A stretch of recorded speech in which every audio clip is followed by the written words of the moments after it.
اول خان و خوانین ایران، افغانستان، تاجیکستان، این سفر 4 روزه ما به پایان رسید. ما آقا داماد رفتیم، بعد 1 ماه آوردیم.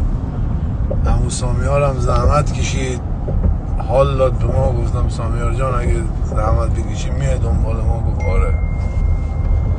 برگشتیم خونه. به قول آمریکایی ها میگن هوم سویت هوم. 2 بعد از ظهر هستش. باورتون نمیشه من به شما ایسی بگم، بعد 10 ساعت پرواز این میگه بذار من برم سر کار با اون پای شکسته. باور بکن.